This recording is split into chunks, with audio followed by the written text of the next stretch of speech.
Hi, my name's Althea, and at 19 I found a lump at the base of my neck. I told my parents. They said I was being dramatic. For 7 months they called it anxiety, attention-seeking, just another phase. But I wasn't pretending. What hurts more than the pain itself is when the people you love the most decide your suffering is a performance. They told doctors not to scan me, burned reports, mocked me at family dinners, and the day I collapsed in public, they still refused to believe me. Why would parents do that? What were they trying so hard to hide? And how much damage can silence really cause? The morning I first noticed it, the world was still half asleep. Frost clung to the corners of the bathroom window like it didn't want to let go. I had just stepped out of the shower, steam curling against the mirror, my fingers massaging shampoo into my scalp when I felt it. An odd bump, small and hard, just above the base of my neck. At first, I thought maybe it was a pimple or a knot from sleeping wrong, but it didn't feel like either. It was deeper, firmer. Something about it made my skin crawl, though I couldn't explain why. I kept touching it as I towel-dried my hair, unsure whether to say anything. I wasn't someone who overreacted. At least I didn't think I was. But in our house, concern often got mistaken for drama. Downstairs, the smell of burnt toast hung in the air. Dad was already at the table with the sports section open wide like a barricade. Mom scrolled through her phone, eyes vacant. I took a breath and slid into my usual spot. "So, I found something weird this morning," I said, reaching behind my neck. "There's this lump." Mom didn't even look up. "It's probably just a swollen gland. Don't go jumping to conclusions." I tried to smile, brushing it off with a small laugh. "Yeah, maybe. It just felt kind of different." Dad peeked over the paper. "Let me guess, WebMD told you it's terminal?" I didn't answer. I'd learned by now that sarcasm was their favorite flavor of deflection. Over the next few days, I kept checking the lump in secret. It didn't go away. In fact, it seemed bigger, a little more pronounced each morning, like it was quietly staking a claim. I'd wake up before anyone else just to examine it in the mirror, hoping I was imagining things. But it was real, and it was growing. On Thursday, while we were unloading groceries from the car, I brought it up again. "Mom, that lump I mentioned. It's getting bigger." She didn't even blink. "Stop Googling stuff, Althea. You'll give yourself a stroke." "I'm not Googling," I started, but Dad cut me off from the front porch. "Are we seriously doing this again? You remember the ER bill from last year? $300 so some doctor could tell us you were anxious." His voice was louder than necessary, like he wanted the neighbors to hear. That had been last fall. I'd gone in for heart palpitations and shortness of breath. Turns out it was a panic attack. They'd made me feel like a criminal for even asking for help. This was different. I knew it, but their eyes said otherwise. That night in bed, I stared at the ceiling and felt like I was sinking. Maybe I was being paranoid. Maybe I was just too much. Again. I wanted to believe that. It would have been easier, but the lump kept growing. By the following Tuesday, I could feel it when I tilted my head, a small pressure, like a coin pressing into muscle. I skipped my afternoon English class, took the bus downtown, and walked 3 blocks in the snow to the free clinic by the library. The nurse there was kind. She didn't make me feel stupid for showing up. She pressed gently on the area and nodded. "You need an ultrasound," she said. "Possibly more imaging, but I'd start there." Her tone was firm, but not frightening. It gave me hope, for about a week. Then the bill arrived. I found it tucked in between junk mail on the kitchen counter, an envelope marked Boulder Health Services. I knew instantly what it was. My heart sank. I had used my ID, not the family insurance, but somehow they'd still sent it home. That night, Dad slammed the envelope on the kitchen table like a warning flare. "What the hell is this, Althea?" I tried to explain. I just wanted to make sure it wasn't. "So you sneak off to some clinic and rack up more bills? You think money grows on trees?" "It was $75, I whispered. He scoffed. "75 now. What's next? MRIs? Surgeries? You think we're gonna foot the bill every time you get a tickle in your throat?" Mom watched silently, her arms folded, not meeting my eyes. He walked over to the fridge, grabbed his keys, and came back. Gas card's cut. Joint account. Locked. You want to waste money on drama? Earn it first. My breath caught. He wasn't yelling anymore. That was worse. The cold finality in his tone made it clear this wasn't just about money. Later that evening, I stood by the window watching snow collect on the streetlights. The kitchen behind me was dark. My fingers absent-mindedly touched the lump again. Still there. Still growing. I remembered what the nurse had said about early detection, about the importance of not waiting. I thought about the ultrasound I might not get, the scan I might not afford, and how easy it was for them to label me broken so they didn't have to deal with me. I didn't cry. Not then. I just stood there until my toes went numb. Because that night, I understood something I hadn't wanted to admit before. They weren't going to help me, and that meant I had to figure out how to help myself. I kept to myself for the next few days, drifting through the house like someone who'd overstayed her welcome in her own life. I didn't speak much. Not to my parents, not to my co-workers, not even to the nurse who called and left a message about scheduling the ultrasound. I didn't call back. What would be the point? The gas card was gone, and so was the illusion that I had anyone in my corner. Instead, I started writing things down. In a notebook I kept under my mattress, I began tracking every symptom. The ache in my neck that now radiated to my shoulder, the tightening sensation when I turned too fast, the way my head would pulse when I bent forward, like my skull was trying to shake something loose. I jotted down dates, times, things people said, my father's words echoing in block letters. Drama doesn't pay bills. The insult hadn't even stung anymore. It just settled in like a second skin. Marlena, my mother, began moving around me differently. She never asked how I was, but she'd glance at me when she thought I wasn't looking, her eyes narrowing. I'd catch her folding laundry slower than necessary, as if she was listening for something unspoken. The lump hadn't shrunk. If anything, it had become more defined, easier to feel when I tilted my head slightly. But I stopped bringing it up. I wore my hair down every day, sometimes layered it with a scarf. I got good at looking fine, at being agreeable, smiling when spoken to, laughing when expected. The performance became a kind of second nature, like muscle memory. One Saturday evening, as the last rays of sun streaked the kitchen tiles, I walked in to make tea. Marlena sat in the living room, her feet tucked beneath her, a half-empty glass of Pinot Grigio resting on the coffee table. The fireplace was lit, more for ambiance than warmth, but its glow flickered against the polished wood floor. "Althea," she said, her tone unsettlingly calm. "Come sit." I hesitated. Her voice didn't carry tension, no bite, and that made me wary. I moved to the love seat across from her. She held something in her hand. My stomach tightened. It was the report from the clinic, the printout I had folded and hidden inside my old economics textbook under my bed. She must have gone through my room. "You've been keeping secrets," she said, swirling her wine slowly. "I just didn't want another fight," I replied, barely above a whisper. She smiled, tight-lipped, hollow. "You've always had a flair for melodrama." I opened my mouth to defend myself, but she raised her hand. "You think this," she held up the paper, "is helping? That bringing more fear into this house is noble? Selfless?" I blinked. "Fear? You're poisoning this family with anxiety," she said, her voice flat. "And I won't allow it." She stood up, walked over to the fireplace, and without warning, dropped the report into the flames. I lunged forward instinctively, but it was too late. The edges curled instantly, ink bleeding away as the heat consumed it.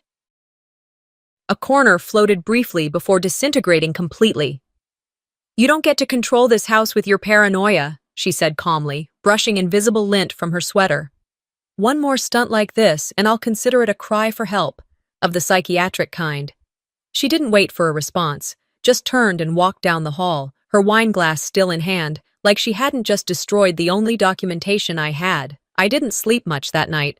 My mind spun, not with fear, but with clarity. That lump wasn't the only thing growing. So was the space between what I needed and what they were willing to give. Sunday passed without incident. I stayed mostly in my room, headphones in, pretending to study. Monday morning came, and I tied a scarf tightly around my neck before heading to my shift at the bookstore. At work, I smiled. Told Linda it was just a muscle knot.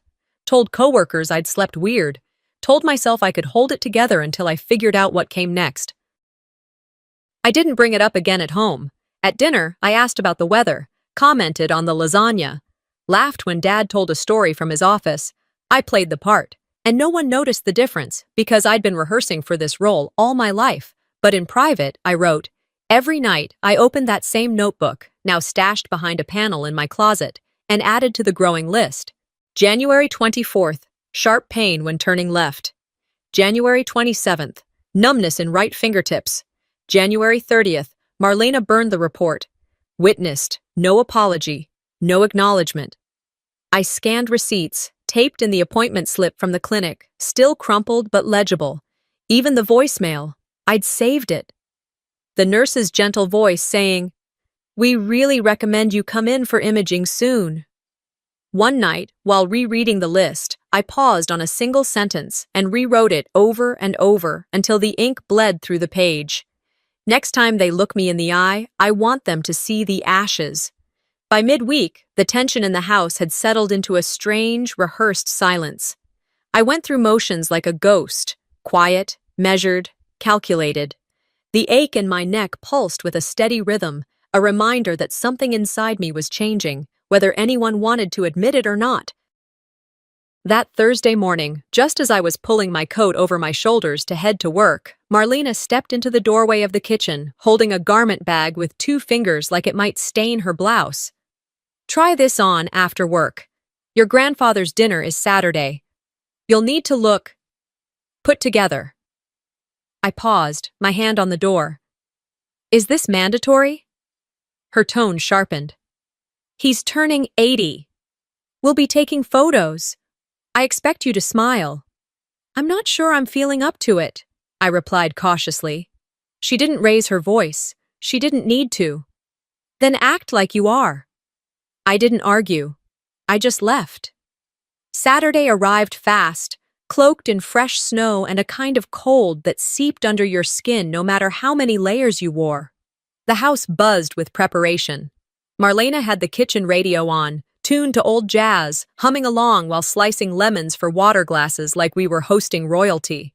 By late afternoon, she handed me a long, wine-colored dress. It was elegant, high-necked, and clearly designed to cover my lump.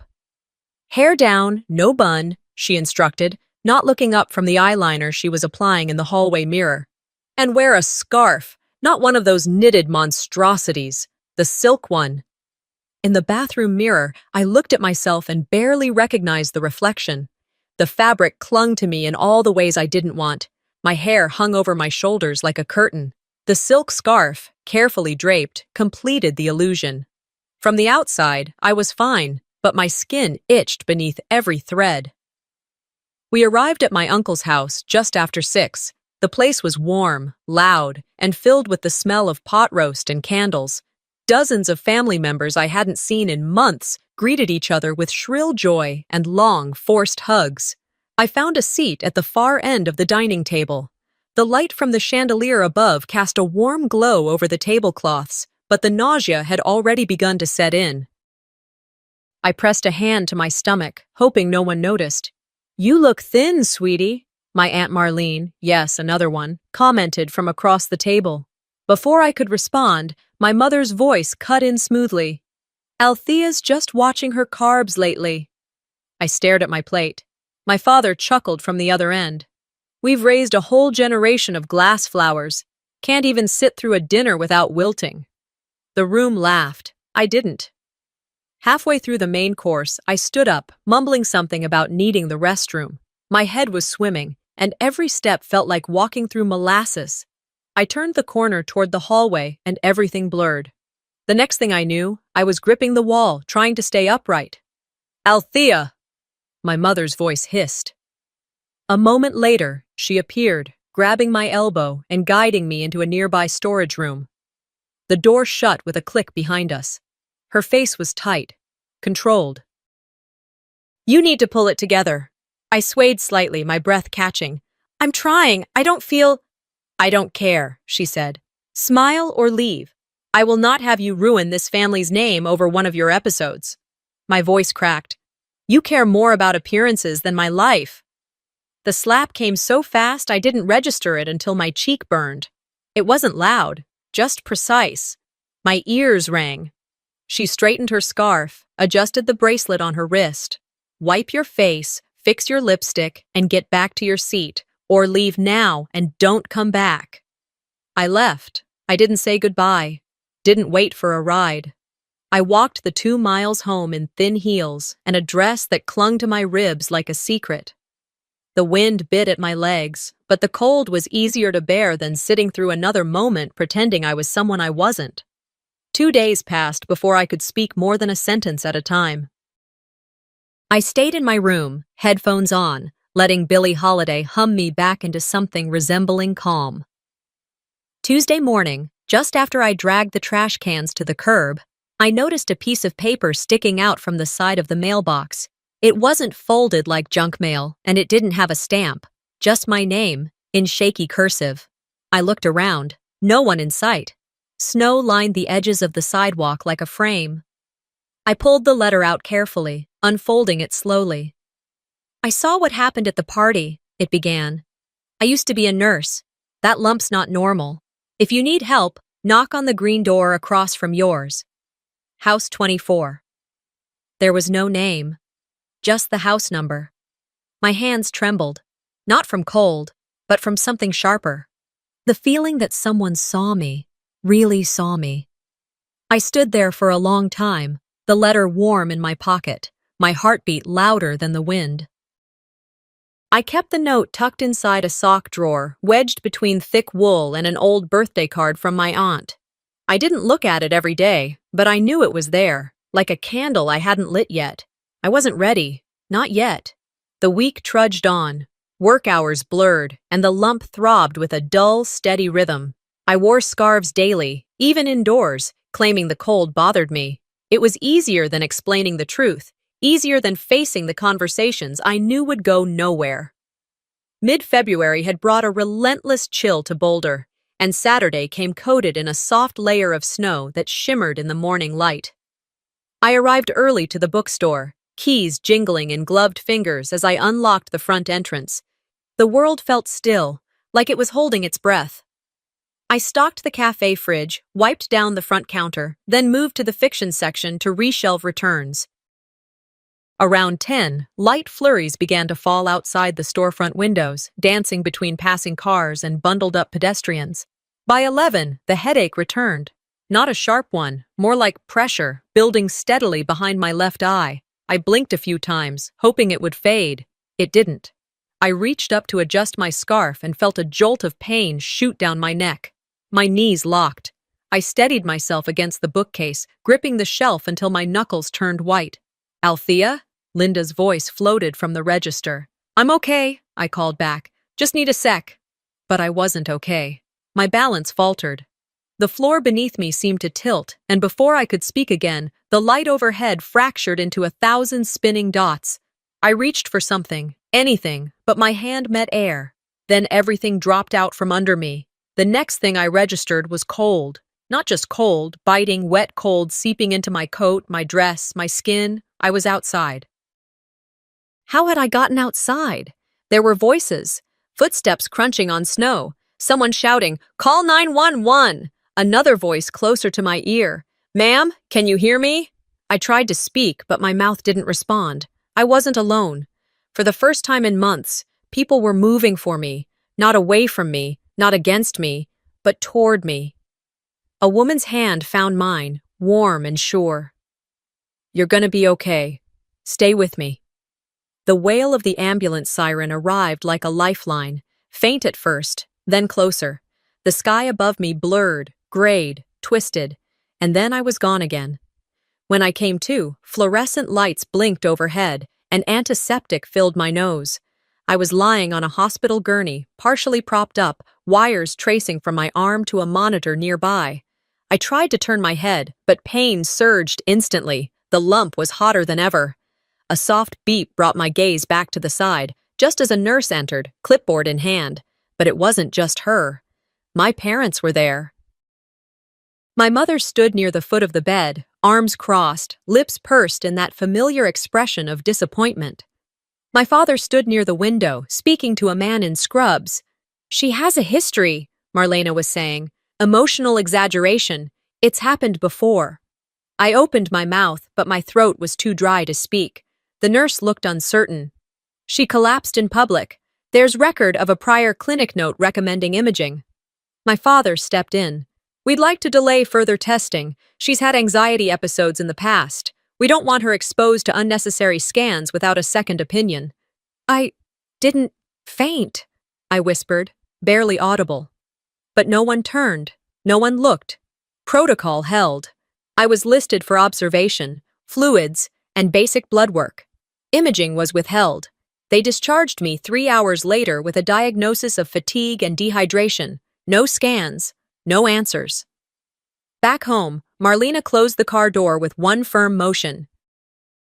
She didn't speak until we were inside. "I won't have another scene like that," she said, slipping off her coat. "Do you realize how humiliating that was? Collapsing like that in front of everyone? Again?" I lowered myself onto the couch, head pounding. "I didn't collapse on purpose." Her voice sharpened. "You're making this family look unstable. If you need attention, say so, but don't play games with hospitals." I turned away. That night, long after the house had gone quiet, I sat cross-legged on the floor, pulling open the sock drawer. I held the letter from House 24 again, rereading the shaky words under the lamp's glow. Someone saw. Someone believed me. And yet, I hadn't gone. I set the letter on the nightstand and pulled my notebook from the closet, flipping past pages of symptoms, dates, phrases overheard. On a fresh page, I wrote in capital letters, Plan B. Underneath, just one sentence, "They don't want me to get better." I didn't wait long. 2 mornings after scribbling Plan B in my notebook, I woke with a fresh wave of nausea that rolled through me before I even swung my legs off the bed. My balance was worse. I'd always felt like something inside was off, but now, it felt like my own body was running out of time to whisper and had begun screaming. By noon, the dizziness had escalated into something I couldn't fake my way through. I was shelving books at work when my vision began to tunnel. I gripped the shelf to steady myself, blinking rapidly, but the words on the spines blurred like watercolors. My manager, Linda, noticed immediately. "You don't look well," she said gently. "You want me to call someone?" I shook my head. "No," I whispered, steadying my breath. "But I think I need to go back to the ER." She didn't question it. By 2 p.m., I was in a wheelchair, wrapped in a thin hospital blanket, being pushed through a corridor that smelled like sanitizer and stale coffee. My mother was already in the waiting area when I was brought in. My father arrived 15 minutes later, talking on the phone about a supplier delay at his office, sounding more annoyed about a shipment than about me. When I was moved to a triage room, I could hear them arguing quietly outside the curtain. "You said she fainted again?" a nurse asked. My mother's tone was rehearsed. "She has these episodes. It's always dramatic but never serious. She overreacts. Emotional exaggeration. It runs in the family." The nurse mumbled something in reply, then slipped behind the curtain. "You're Althea?" I nodded weakly. "Yeah. Dr. Chen will be with you shortly." That name caught in my chest. When he entered, I recognized him immediately. Tall, soft-spoken, glasses slipping slightly down the bridge of his nose. His eyes didn't skip over me like most. They landed gently but stayed. "Hi, I'm Elias Chen," he said. "Neurology resident. I'll be checking on you." He introduced himself to my parents with the same polite tone, but I saw the subtle shift in his gaze when my father interrupted his introduction to remind him we didn't authorize imaging. "Yes, I understand," Dr. Chen said calmly. "Let me check a few things first." Once inside the exam room, he pulled the curtain closed and gestured toward the bed. I climbed up slowly. He washed his hands, pulled on gloves, and began his checkup without small talk. When he pressed lightly near the base of my skull, I winced involuntarily. His eyes flicked up. Too much? He asked. I nodded. Dizziness? Nausea? Both. He paused. Do you want to speak with me privately? My breath hitched. I nodded again. Just once. He didn't flinch. Give me a few minutes. He stepped outside. I heard him politely ask my parents to give him some space for a neurological screening. It worked. Their voices faded, then the door clicked shut. Inside that room, with just the hum of fluorescent lights between us, he pulled up a chair. I'm going to ask you a few questions, he said. But his voice wasn't clinical. It was quiet. Personal. I didn't look at him as I whispered, There's a lump. It's behind my neck. They won't let me get it checked. He was silent for a few seconds. Then, How long? 7 months. He took a slow breath. You haven't had any imaging? They say it's all in my head. He didn't respond with pity. He didn't start typing into a chart. Instead, he leaned forward slightly. You don't need permission to be taken seriously, he said. The words hung there like a lifeline. That night, I was given a room in the observation wing, supposedly for hydration and monitoring, but I knew better. It was Dr. Chen who kept me longer, who entered an MRI request under his own discretion, coded for neurological compromise with progressive symptomatology. It was done in silence. No announcement, no parental input. The technician didn't ask questions. They slid me into the machine, head strapped still, the cold surface humming beneath me. For nearly 30 minutes, I lay motionless, listening to the clicks and whirs of the machine, the rhythm of data being etched into certainty. When it ended, I was rolled out, helped back to the room. They told me someone would review the results shortly. Dr. Chen arrived later that evening. The lights were dim. My parents had stepped out to get coffee. He didn't say much, just wheeled in a monitor, adjusted the screen, and turned it to face me. There it was.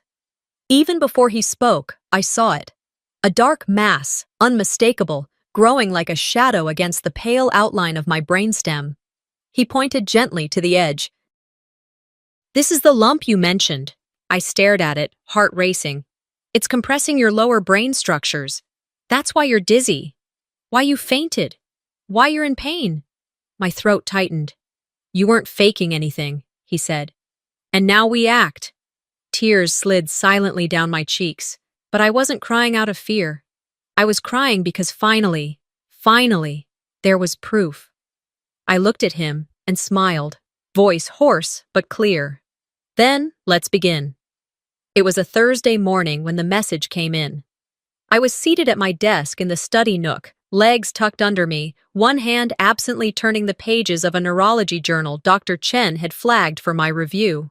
My highlighter hovered over a section on vestibular migraines, something about diagnostic overlap, and I was just starting to make margin notes when my phone buzzed. I ignored it at first. Background noise. Then it buzzed again. Longer this time. A voice memo. The sender, Noor, my younger cousin. 16, maybe 17 now. She never messaged without a reason. Noor existed on the edge of family drama, close enough to see it, distant enough not to drown in it. And that distance gave her something I'd learned to value: perspective. I reached for the phone, flipped it over, and tapped play. At first, all I heard was ambient chatter, silverware clinking, laughter from another room. Then, layered beneath the noise, I heard something else. A voice. Familiar, sharp. Unmistakably hers. My mother. If you let her think it's real, it becomes real. The words came wrapped in sugar-laced condescension. Controlled. Rehearsed. The tone she reserved for dinner parties and backhanded concern. Then another voice. Male. Smirking in its cadence. Griffin, my uncle. She thinks she has a tumor now. Next week it'll be a heart condition. Laughter followed. Light, unbothered, cruel. I sat still, not stunned, not shocked. Just very, very still. The audio ended, but it kept ringing in my ears like something that refused to die quietly. And the strangest part? I didn't cry. Not this time. I played it again. Slower. Pausing between sentences. Letting each word sink in. Not because I didn't understand what they were saying, but because I finally did. Because there was no ambiguity here. No margin left for misinterpretation. No cushion of benefit of the doubt. They hadn't misunderstood me. They had denied me. I forwarded the file to Dr. Chen within minutes, then to Reina, my patient advocate at the hospital. I didn't include commentary. I didn't ask for their take. I just sent it. Because I didn't need validation. I needed them to see what I'd been up against. Then I opened my laptop and created a new folder on the desktop. Not faking it. Evidence inside it. I dropped everything. My MRI scans, blood work, diagnostic notes. Transcripts from my personal journal of conversations that had never made it into medical records. I uploaded the voice memo, along with the metadata. Scanned receipts from the free clinic I'd visited when my insurance lapsed. Email chains with dates and timestamps. My symptom log, recorded with precision, color-coded by intensity. This wasn't about begging for care anymore. It wasn't about pleading for empathy. It was documentation, for legal use, for protection, for proof. That evening, my parents showed up for my follow-up with Dr. Chen, uninvited. I met them in the hospital lobby, standing by the blue faux leather chairs next to the check-in desk. Marlena, my mother, spotted me first. "We'll come back with you," she said, already moving toward the elevators. "No," I replied. She blinked, confused. "What?" "You're not coming in with me." Her tone sharpened, like a switchblade suddenly unsheathed. "You don't make the rules, Althea." "This isn't about—" "You've made your statement," I said, steady. "Now it's my turn." She took half a step back. My father stood beside her, silent, unmoving. Dr. Chen arrived just then. He glanced at them, then at me. I nodded. He didn't need further context. Inside the exam room, it felt like something in the air had shifted. Not tension, truth. Finally given space to breathe. He handed me a paper from the hospital's legal department. A contact, someone for patients who believed they'd experienced systemic neglect. I took the paper and folded it once, then twice. I didn't hesitate. 2 days later, I met with Reina again, but this time, it wasn't just advocacy, it was a record. We sat in her small office tucked near the end of the hallway. The blinds were drawn, sunlight bleeding softly across her desk. Her eyes scanned the printouts I brought, the flash drive I slid across the surface. "They've deliberately blocked access to your care," she said quietly. I didn't blink. "This recording adds a different layer." I nodded once. Calm. "There's more," I said. "Everything's organized by date." She paused, looking at me longer than usual. "You've been preparing for this." "No," I replied, my voice clear. "I've been surviving. This is different." That night, I skipped dinner. I stayed in my room, the overhead light off, headphones on. I reread the transcript I'd typed from the audio, every word spaced clearly on the page, each sentence printed on its own sheet, front-facing, centered, not for drama, for impact, for truth. I placed them in a manila envelope, marked the front in black permanent ink. For the day they tried to deny it all. I locked it in my desk drawer, not for vengeance, for remembrance, for justice. At 9:12 p.m., my phone buzzed again. "Noor, you okay?" I stared at her message, then replied, "I'm more than okay. Thank you. That recording, you don't know what it meant." Her response came quickly. "I think I do, but be careful. They're talking." I stared at those words. They're talking. Of course they were. I closed the chat, turned back to the screen, opened the audio file once more. Let it fill my ears, not to hurt me, not to haunt me, but to remind me. This was never my imagination. This wasn't anxiety. This was real. I saved another copy to an external hard drive, then another to cloud storage. I labeled each version with the date and time. Then, I pulled out a second flash drive and placed it in the box beneath my bed, the one labeled emergency. Inside were my medical directives, my ID copies, and now, this.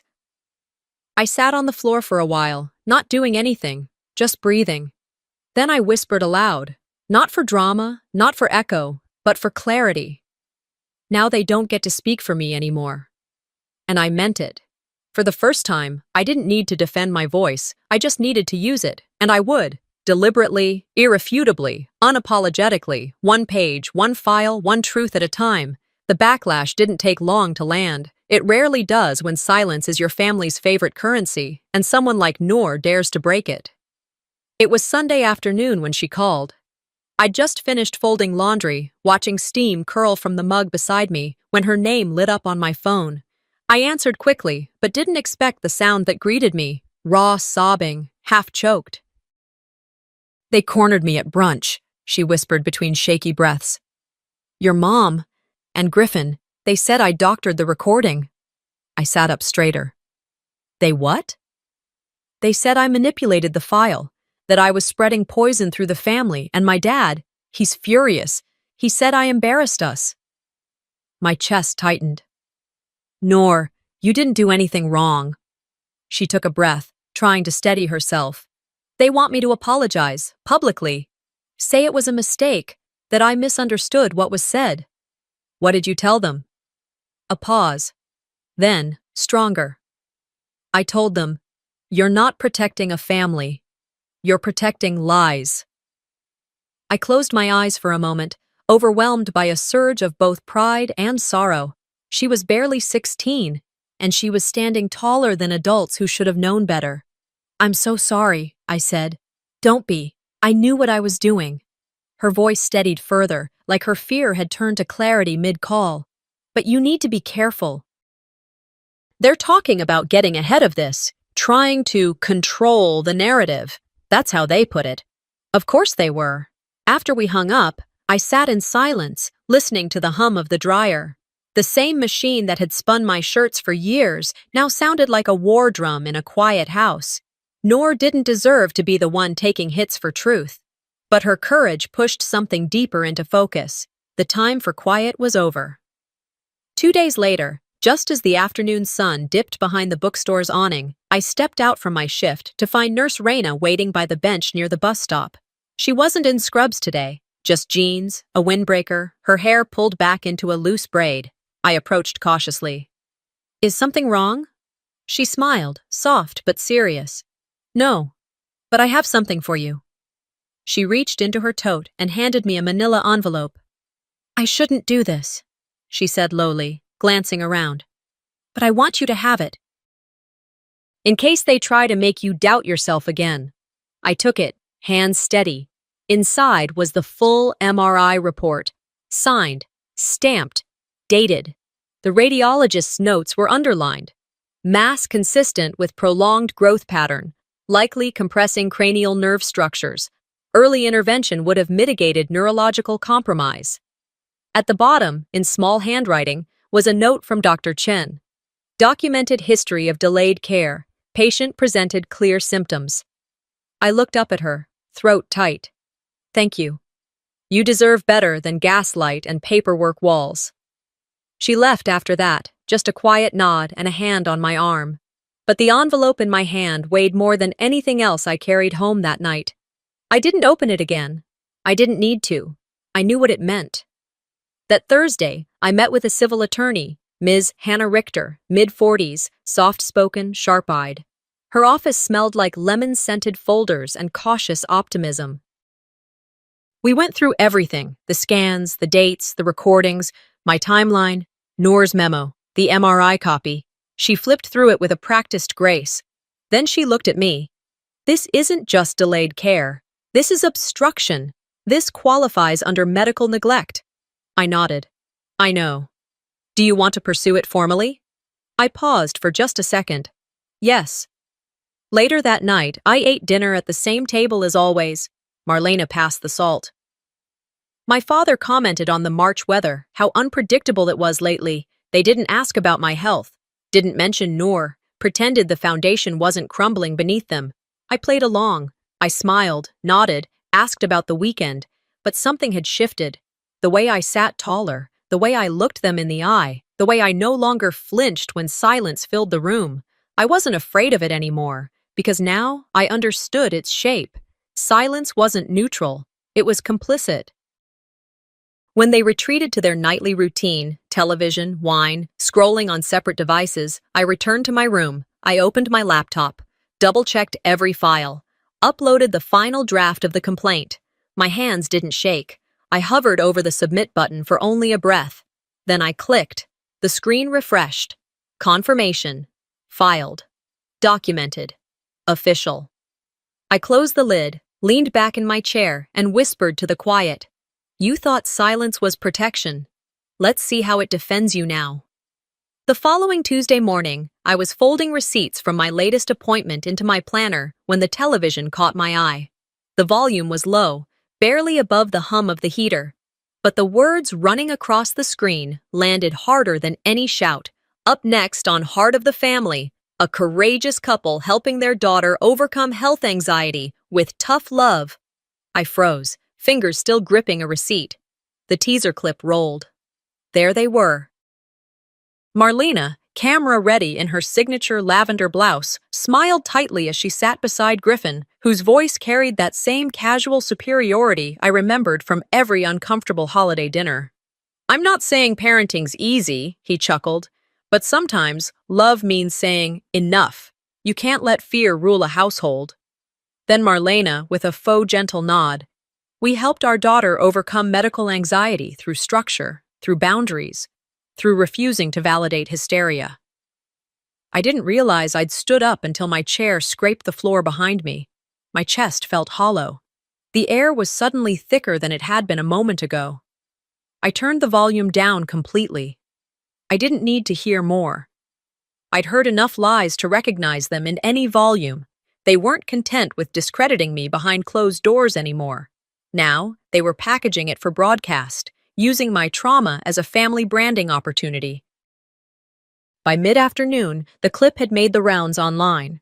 My cousin Noor sent me a screen-recorded version with 3 words. They're doubling down. I didn't respond immediately. I couldn't. Instead, I called Dr. Chen. He picked up after 2 rings. I saw it, he said, before I could even introduce myself. Don't speak to the press. We'll handle this. I'm not going on TV, I said, but I'm not staying quiet either. He was silent for a beat, then, understood. That night, in a quiet corner of Raina's office, I watched her slide a sealed envelope across the table. No return address, she said. We were told to deliver it to the producers directly. I opened it. Inside was everything, clean and precise. A copy of my MRI scans, a notarized letter from Dr. Chen outlining the timeline of ignored symptoms, my original voice recording, screenshots of appointment rejections, the formal legal complaint. We're not leaking anything, Raina added. We're correcting the narrative. At 10:30 the next morning, the talk show segment was pulled. A short statement appeared on their social media pages by noon. Due to new information regarding the content of our upcoming episode, we've chosen to cancel the segment. We remain committed to stories that align with truth, dignity, and medical integrity. By evening, their corporate sponsors had begun withdrawing. The production team issued a follow-up apology, not to me by name, but to those whose experiences were misrepresented in the preparation of this broadcast. Marlena and Griffin disappeared from the media almost instantly. For the first time in months, I didn't feel like the invisible one. And yet, I didn't gloat. I didn't post screen captures or rush to interviews. I didn't even reply to the dozens of messages Noor forwarded me from distant relatives, some apologizing, others still spewing denial. Instead, I wrote, That Thursday, I published an open letter online titled, I wasn't faking it. It wasn't flashy. Just my voice, in my words. I didn't name names. I didn't need to. I described the slow ache of being disbelieved, the erosion of self-worth when your body is screaming and the people meant to protect you cover their ears. I explained what it meant to grow up learning that illness equals weakness, that help is conditional, and that silence is safer than truth, until it isn't. Within 2 days, it had over 70,000 shares. Young people sent me their own journal entries. Parents wrote that they'd reevaluated how they'd handled their children's health fears. A few nurses and therapists reached out, thanking me for helping them see the signs they'd missed. I didn't respond to everyone. I couldn't, but I read each one, often with trembling hands. It wasn't vindication I wanted, it was acknowledgement. And now, I had it. A week later, I stood outside House 24, the same green-doored bungalow where a stranger had once slipped me a note that started this whole second life. In my hands was a folder. Inside, blueprints, a proposal, the official approval letter for a new nonprofit. One designed to support youth who'd been denied medical care by family, intentionally or through neglect. We were calling it the Second Voice Foundation, because for people like me, the first voice was often dismissed, and sometimes the second one saves your life. The folding chairs were arranged in neat rows beneath the low amber glow of the overhead lights. Each seat held a simple trifold program, printed on thick ivory cardstock with a charcoal serif font that read, The Second Voice Foundation, Launch Event. Beneath the title, a single line in softer script. For the ones who were told, it's just in your head. I stood backstage, my palms resting gently against the edge of the podium. My notes were clipped neatly, barely ruffled despite how many times I'd gone over them. I breathed slowly, in through my nose, out through my mouth, each breath anchoring me in the moment. Not rehearsed, not postured, just present. Raina adjusted the microphone for the final time, her eyes scanning my face like a mirror, offering silent encouragement. She didn't say anything, but the nod she gave me held more weight than any words could. Noor was already seated in the second row, her posture calm, hands folded delicately in her lap, her expression a steady kind of focused. She looked older than when I'd first met her, maybe not in age, but in truth. There was a quiet maturity in her now that only comes from surviving something and still choosing softness. She wasn't the only one who had grown. So had I. It had only been a year, but it had felt like a lifetime's worth of letting go, of stripping away what didn't belong, a year of unlearning how to shrink and relearning how to stand, not just physically, but emotionally, legally, spiritually. The lawsuit had settled quietly in July. No cameras, no courtrooms, no final act to tidy it all up. My attorney, in his usual crisp tone, had called it a decisive outcome. Their legal team, not surprisingly, called it a regrettable family misunderstanding. The payout covered the remainder of my medical bills and the costs of launching the nonprofit, filing, licensing, early overhead. It wasn't hush money, it was seed money, and I refused to let it be framed as anything less. I hadn't attended the final mediation.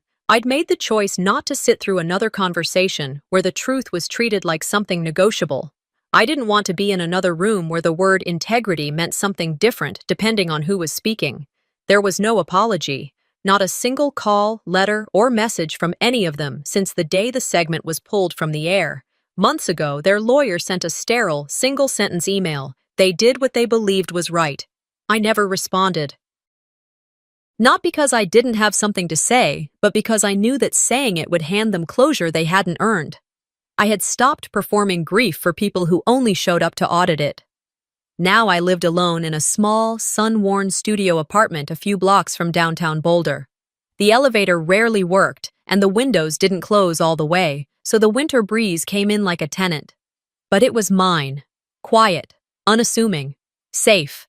A place where the sound of footsteps outside the door didn't make my breath catch. My left ear was gone, functionally, at least. The doctors called it profound hearing loss, which was their polite way of saying irreversible. The mild vertigo still came and went in waves, especially if I stood too quickly or turned too sharply, but I'd learned the rhythm of imbalance, learned how to sit with it instead of bracing. More importantly, I had stopped hiding the way it reshaped my life. Tonight was proof of that. The launch of the Second Voice Foundation wasn't just a milestone, it was a declaration that I wasn't going to keep surviving in secret, that my story, and the stories of women like me, mattered enough to build a home for them in the world. I peeked out from behind the curtain once more. In the front row sat a woman with shoulder-length silver hair. She raised her hand slightly when she saw me, offering a gentle wave. House 24. That's what she'd called the shelter when she introduced herself the night she sat beside me in silence, back when the world felt uninhabitable. I still didn't know her name. She'd never asked for thanks. She was simply there, then and now. I caught Noor's gaze. She gave me two exaggerated thumbs up and a bright grin that loosened my chest. I smiled back, the air finally making its way in again. A volunteer handed me a glass of water. I accepted it with a quiet nod, took one small sip, and then stepped forward just as the lights dimmed. There was no music, no staged fanfare, just silence. And me. I walked to the podium and didn't read from the full speech I'd written. The cards were there, clipped and ready, but I barely glanced at them. My voice knew where it needed to go. "I'm not a survivor because I fought back," I said, each word clear in the hush. "I'm a survivor because I stopped waiting for permission to exist." That was it. That was all. The room didn't erupt into applause right away. Instead, a long, sacred silence held us all in place.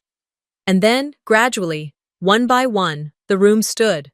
Not for show, not out of politeness, but out of recognition, understanding, solidarity. I didn't cry. I didn't need to. The moment was already complete. As I stepped back to my seat, Noor leaned toward me and whispered, "You were always meant to do this." Later that week, I took a short trip by myself, just a packed lunch, a journal, and a worn-out backpack. I parked near a trail I hadn't walked since I was a teenager, the one that twisted through the hills north of town and ended at a lake so still, it once felt like a secret. Back then, I used to ride my bike here after school, before the noise began, before the world started handing out scars like they were keepsakes. I reached the lake by mid-afternoon. The breeze was cool but kind. The water glistened under a sky that didn't seem to remember what I'd survived. I stood at the shoreline for a long time. The scar behind my left ear caught the wind. I reached up, fingertips grazing the skin. It was smooth now, more memory than injury. I didn't think about courtrooms, or talk shows, or the echo of diagnostic machines. I thought about silence, the one I used to fill with apologies and second guesses, and the voice I'd grown in its place. A voice that didn't need to be loud to be true. A voice I now lived out loud. I still carry the wound, but it no longer tells the story. I do. Sometimes, the people who are supposed to protect us become the very ones we need protection from. And when truth is ignored long enough, it doesn't disappear. It becomes louder, sharper, undeniable. Have you ever been dismissed when you were trying to speak your truth? Or told your pain was just in your head? Share your experience in the comments. I'd love to hear how you found your voice. If this story resonated with you, don't forget to subscribe for more real-life stories that reveal the quiet battles behind closed doors. Your story might be next.